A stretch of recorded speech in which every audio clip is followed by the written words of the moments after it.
बिस्मिल्लाहिर्रहमानिर्रहीम। अस्सलामुअलैकुम, welcome to my channel. आज मैं रेसिपी जो लेके आई हूँ वो है साबुत मसूर। इसको उर्दू में मसूर कहती हैं और पंजाबी में मसर कहती हैं, और इसको काले मसूर, ब्राउन मसूर भी कहती हैं, लेकिन ज़्यादातर इसको मसर कहती हैं। लेकिन बहुत सारे लोग जो हैं इसको मसूर के नाम से भी पुकारती हैं। अब मैं आपको आसान रेसिपी के साथ बनाना बताऊंगी कि ये कैसे बनती हैं। बहुत झटपट बन जाती हैं। कुछ लोग इसको बड़े मुश्किल तरीके से बनाते हैं, लेकिन मैं आपको इसको आसान तरीके से बनाना बताती हूँ और बनेगी बहुत लजीज मज़ेदार। ये मैंने आधा किलो लिए हैं और इसमें जो मसाले जाएंगे वो एक प्याज जाएगी, 2 टमाटर जाएंगे, आधा किलो मसूरों के साथ का ये मैं मसाला बता रही हूँ, और एक लहसुन की पोती जाएगी, इसका हम तड़का लगाएंगे, और एक अदरक जाएगा, एक गुठी है 1 इंच की, और 3 हरी मिर्चें हैं, और आखिर में लीमन। ये अपने टेस्ट पे डिपेंड करता है कि लीमन डालें या ना डालें, लेकिन कुछ लोग इसको लीमन ज़रूर डालती हैं, फिर ये बड़ी टेस्टी मज़ेदार बनती है। और इसमें आखिर में धनिया जाएगा, सब्ज़ धनिया जाएगा, और 1 कप ऑयल के साथ बनाऊंगी।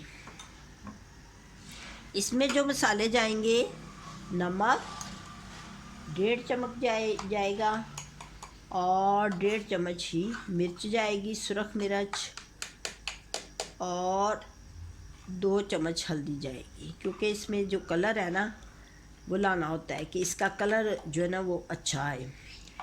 इसमें हम कश्मीरी मिर्च भी डाल सकते हैं। कश्मीरी मिर्च से ये होता है कि इसमें कलर आएगा, लेकिन वो ज़्यादा स्पाइसी नहीं होती। इसमें काले मसाले जो होते हैं, जैसे जो गरम मसाला, सूखा धनिया, ये बिल्कुल नहीं डालते, क्योंकि इसका कलर पहले ही ये जो ना ब्राउन होता है, ये देखिए ब्राउन होता है, इसलिए इसमें सिर्फ यही मसाले जाते हैं। अब मैं इसको ये जब बाज़ार से लाती हैं तो इसमें मिट्टी बहुत ज़्यादा होती है, किंकर भी होती हैं। इसको चुन लिया जाता है, चुन के फिर इसको धो के अच्छी तरह इसमें से मिट्टी निकाल के वॉश करके तो फिर बनाती हैं। अब मैं आपको इसका स्टेप बाय स्टेप तरीका बताती हूँ कि इसको कैसे बनाती हैं। मैंने अब इसको लाइट से, इसको चाहे आप पहले डुबो के ना रखें वाटर में, और ये वैसे ही झटपट बन जाती है। आपको इतने आसान तरीके से बताऊँगी बनानी कि ये फ़ौरन ही झटपट बन जाती है। और इसका कौन सा ऐसा आसान तरीका है कि ये गल भी जाती है, और ये जो खड़े खड़े मसाले हैं ये नज़र नहीं आएंगे। इन मसालों को मैं बहुत अच्छे तरीके से ग्राइंड कर लूँगी, और इसको नहीं ग्राइंड करना, इसको मैं लास्ट में इसका तड़का लगाऊंगी, और ये भी लास्ट में जाएगा, और ये दोनों चीज़ें धनिया और ये लहसुन लास्ट में इसका तड़का लगा के वो इसमें डाला जाएगा। और जो ग्राइंड होने हैं वो टमाटर है और प्याज, हरी मिर्च, ये ग्राइंड होंगे, और इसके साथ ये मसाले जाएंगे। अब मैं आपको स्टेप बाय स्टेप बताती हूँ, इस तरह नहीं पता चलता बहुत सारे बच्चों को, जो बच्चियाँ होती हैं कि कैसी हैं। अब ये तो मैंने आपको बता दिया कि ये मसाले हैं। अब इसके बाद का अगला जो मरला है वो मैं आपको दिखाती हूँ कि क्या करना है इसको।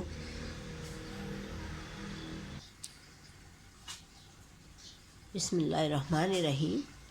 ये देखिए, अब मैंने ये जो 4 गिलास पानी है ना, ये गिलास जो हम रोज़ाना अपने घर में यूज़ करती हैं पानी पीने के लिए, ये 4 गिलास पानी मैंने इसमें डाला है, और इसको मैंने गर्म करने के लिए, ये देखिए गर्म हो गया है। अगर तो आपने इसको बहुत ही ज़्यादा गहरी बनानी है दाल, यानी कि थोड़ा सा शोरबा टाइप नहीं रखना, तो फिर आप 4 गिलास डालें। अगर आपने इसको ज़्यादा बनाना है, इसको पतला पतला सा दाल को, तो फिर इसमें 6 गिलास डलेंगे, ये वाले 6 गिलास डलेंगे इसमें। और ये देखिए ये गर्म हो गया पानी। अब पानी गर्म हो गया है तो मैं इसमें आपको बताती हूँ अब क्या करना है। स्टेप बाय स्टेप मैं आपको टिप्स बताती जाती हूँ, आपने उसी तरह ही फॉलो करना है।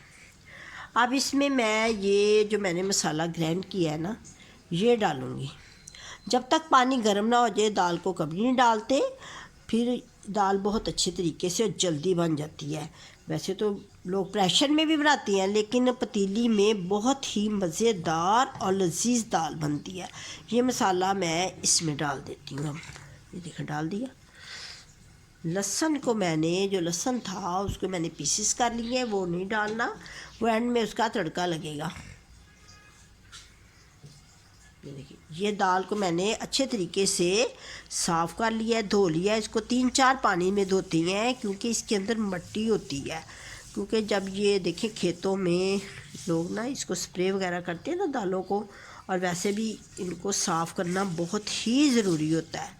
इसको स्प्रे किया जाता है तो इसमें स्मेल होती है, तो वो स्प्रे जो है ना धोने से ही दूर होती है, वैसे नहीं होगी। अब मैं इसको पतीली में डालूँगी। इसको गर्म पानी में डालना है, ठंडे पानी में नहीं डालना। अगर आप ठंडे पानी में डालेंगे तो ये जल्दी गलेगी नहीं। हालांकि मैंने देखी इसमें पानी कम डाला है, लेकिन फिर भी ये इसको मैं दम पे पकाऊंगी हल्की आंच पे, और ये फ़ौरन ही गल जाएगी। अब मैं इसको इसमें डालूँगी पतीली में। मैं ज़्यादातर दाल जो भी बनाती हूँ ना पतीली में ही बनाती हूँ, प्रेशर में नहीं बनाती। प्रेशर में इतनी मज़ेदार नहीं बनती दाल जितनी कि आप वैसे पतीली में बनाते हैं। मैंने डाल दी इसमें थोड़ा बहुत किंकर वगैरह जो भी होते हैं। आप पैकेट शुदा भी दाल लाए ना, उसमें भी थोड़े बहुत जो है ना किंकर ज़रूर होती हैं, वो आप चुन लिया करें। उसमें तिनके वगैरह ज़रूर मिट्टी के बने हुए होती हैं, वो चुन लिया करें ताकि वो दाल के अंदर ना जाए। अब मैंने इसको अच्छी तरह वॉश किया है, 3-4 पानियों से निकाल के मैंने इसको फिर लेके आई।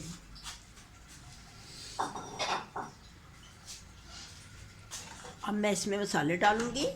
हल्का सा स्पून लगाना है और आंच को हल्का कर देना है। आंच तेज़ पे नहीं बनानी, क्योंकि ये बहुत लजीज, इसके अंदर जितने भी इसका अरोमा है ना वो पानी में मिक्स हो जाएगा मसालों के अंदर, और बहुत लजीज मज़ेदार ज़ायकेदार बनती है। कुछ लोग जो होती हैं जल्दी जल्दी में प्रेशर में बना देते हैं, वो फिर इस तरह वो गल जाती है ज़्यादा, वो दाल की शक्ल ही नहीं रहती कि दाल पकाई हुई है कि कुछ कौन सी दाल पकाई है उसका पता ही नहीं चलता। ये देखिए, अब मैं इसके अंदर ये नमक डालूँगी 1.5 चम्मच, और ये अपने टेस्ट पे डिपेंड करता है, और ये 1 चम्मच मिर्च का भर के डालूँगी, और इसमें हल्दी के 2 चम्मच जाएंगे। हल्दी से कलर बहुत अच्छा आता है हंडिया में, और वैसे भी ये हमारी बॉडी के लिए बहुत ही अच्छी होती है। इससे जो रीढ़ की हड्डी होती है ना हमारी, वो मज़बूत होती है, और हमारे अंदर जो भी ज़ख़म होते हैं वो भर जाते हैं। अब एक और टिप मैं आपको और बताती हूँ। ये जो ऑयल है ना, देखिए जब ये देखिए कि ऑयल, ये जो दाल है ना उबलने लगे, उबल के बाहर आ रही है, तो आप ना जब दाल ऊपर रखी है, रखने के बाद आपने 1 चम्मच दाल में डाल देना है ऑयल का। अगर घी यूज़ कर रहे हैं तो घी डाल दें, ऑयल यूज़ कर रहे हैं तो ऑयल डाल दें। फिर जो दाल है ना वो बर्तन से, पतीली से बाहर कभी नहीं आएगी, क्योंकि हमने इसको हल्की आंच पे बनाना है।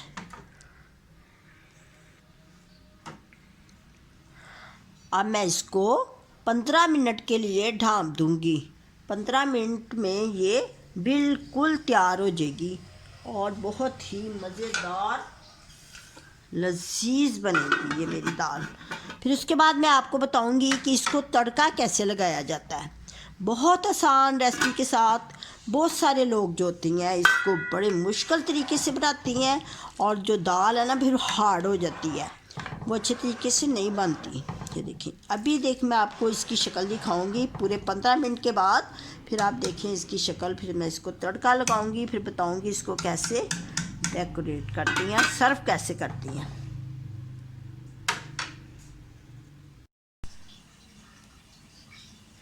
ये देखिए 15 मिनट के बाद मैंने इसको चेक किया है। 15 मिनट मैंने इसको हल्की आंच पे दाल को पकाया है। 15 मिनट के बाद ये मेरी दाल बिल्कुल गल चुकी है। आपको मैं चेक कराती हूँ। देखिए इतनी इतनी ग्रेवी रखनी है, इतनी ग्रेवी रखती हैं, ज़्यादा इसको नहीं करते, पानी को नहीं सुखाते। ये मैं आपको दाल चेक कराती हूँ, तोड़ के दिखाती हूँ। ये देखिए, देखिए मैश हो चुकी है।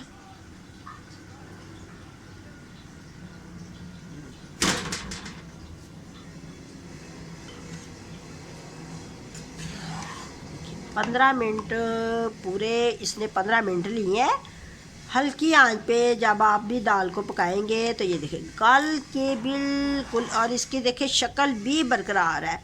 मैंने आपको बताया ना, ये टिप मैंने बताई, अगर आप इसको प्रेशर में पकाते हैं ना तो ये देखिए इसकी शक्ल नहीं नज़र आनी थी कि ये चने की दाल पकी है या कोई दूसरी और कोई दाल पकी हुई है। देखिए मैं आपको पहले भी दिखाया है, ये देखिए बिल्कुल मैश हो गई है, गल गई है। ये दाल को गालना बहुत ही ज़रूरी होता है। अब मैं आखिर में क्या डालूँगी इसमें, आखिर में इसमें देखिए सब्ज़ मिर्च जाएगी। ये खड़ी खड़ी सब्ज़ मिर्च जो है ना, हरी हरी सी, एंड में भी थोड़ी सी डालती है, थोड़ी सी एंड में डालती है, ज़्यादा नहीं डालते क्योंकि हमने पहले ही सब्ज़ मिर्च डाली है। इतना ध्यान रखती हैं कि ये ज़्यादा स्पाइसी ना हो जाए, बस 2 को डाल सकते हैं। और ये मैंने धनिया धोकर इसको मोटा मोटा काटना है, ज़्यादा बारीक नहीं काटना। देखिए धनिया डाल दिया। अब चेक करें, दाल इतने आसान तरीके के साथ झटपट बनने वाली ये रेसिपी कितनी जल्दी बनी है, चेक करें। अब मैं इसको आपको पोट में डाल के निकाल के दिखाती हूँ। इसमें कोई मसाला, गरम मसाला, ज़ीरा, सूखा धनिया बिल्कुल नहीं इस दाल में जाता। ये सिंपल मसालों के साथ बनती है और बहुत अच्छी मज़ेदार लजीज टेस्टी बनती है। इसको राइस के साथ भी खा सकते हैं, राइस बना के, रोटी के साथ, पराठे के साथ बहुत अच्छी लगती है। कुछ लोग इसको दही के साथ भी खाती हैं, दही भी साथ लेती हैं, फिर ज़्यादा अच्छी लगती है। अब मैं इसको निकाल के दिखाती हूँ। अब मैं आपको दिखाती हूँ। देखिए अब मैं ना मसरों को तड़का लगाने लगी हूँ।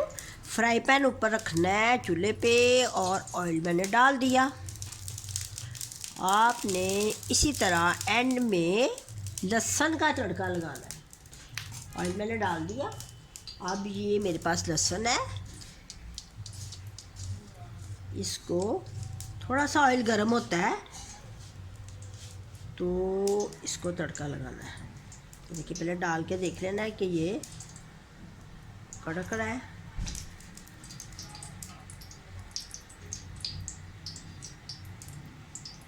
तो देखिए इसको डाल के ना लहसुन को लाइट सा सोते करना है, पिंक करना है, पिंक। इसमें अरोमा बहुत अच्छा आएगा दाल में इसका। एंड में हमेशा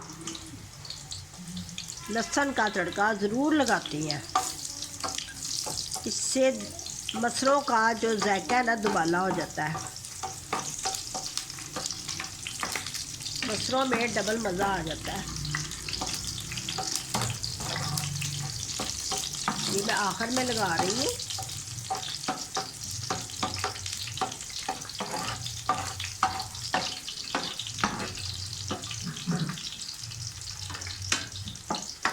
लाइट सा सुनहरी शेड में आएगा जब, तो फिर दाल में डालते हैं, इससे पहले नहीं डालते, इसका कच्चापन दूर हो जाएगा। लहसुन को ज़्यादातर कच्चापन दूर करने के लिए जब भी किसी भी डिश में डालना हो तो इसको सोते ज़रूर करना पड़ता है।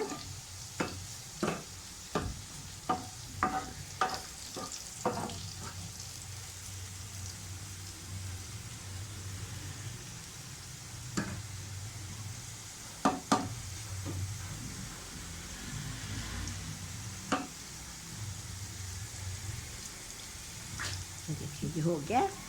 अब मैं चूल्हा थोड़ा सा स्लो कर देती हूँ। देखिए चूल्हा हो गया है। अब मैं इसको चूल्हे को बंद कर दूंगी।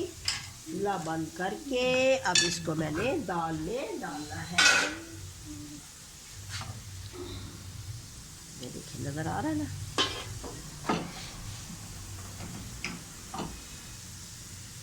आ रहा है दाल में, ये देखिए नज़र आ रहा है ना आपको। इसको अब दाल में डालना है। ये देखिए आई ना आवाज़, कितनी अच्छी आवाज़ आई है इसकी तड़के की। ये देखिए डाल के अब इसके ऊपर ये दे देना ढकना। ढकना दे दिया आपने। अब इसी तरह ढकना दे देना है और फिर थोड़ी देर बाद, कोई 5 मिनट बाद ढकना उठा के फिर इसको सर्व करना है दाल को, अभी नहीं। ये देखें तड़का लग चुका है। अब तड़का लगाने के बाद मैंने ऊपर ढकना दे दिया था और कोई 2 मिनट के बाद आपने ढकना ऊपर ही रहने देना है। अब मैं आपको डाल के दिखाती हूँ कितनी अच्छी, ये देखिए ऑयल ऊपर आ गया है और कितनी मज़ेदार ज़ायकेदार दाल बनी है। मैं आपको सर्व करके दिखाती हूँ इसको। ये कितनी शक्ल देखें इसकी, घुल मिल गई है, नज़र भी आ रहा है, पता भी चल रहा है कि मसर पके हुए हैं। ये देखिए आया ना नज़र, ये देखिए ऑयल, ये देखिए मैं आपको दिखाती हूँ। ये देखिए कितनी मज़ेदार ज़ायकेदार लजीज बनी है मेरी डिश।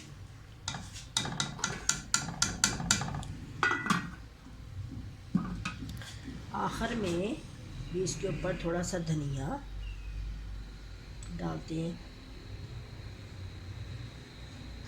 धनिया डाल के फिर हम चावलों के साथ, रोटी के साथ, पराठे के साथ, किसी भी चीज़ के साथ आप खा सकते हैं। कुछ ज़्यादातर चावलों के साथ ये मसर बहुत ही अच्छे लगती हैं।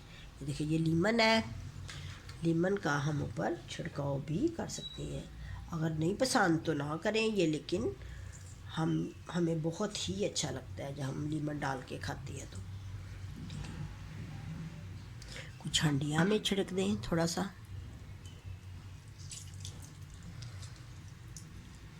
देखा मैंने आपको कितने आसान तरीके के साथ ये मसर पकाने सिखाए हैं। अब आपने इसी तरह बनाने हैं और फिर बना के मुझे दुआओं में याद रखना है और अपना बहुत ज़्यादा ख्याल रखें और हमारे लिए दुआ किया करें कि मैं आपको और ज़्यादा वीडियो बना के दिखा सकूं। इसी के साथ मैं इजाज़त चाहूँगी। खुदा हाफिज़।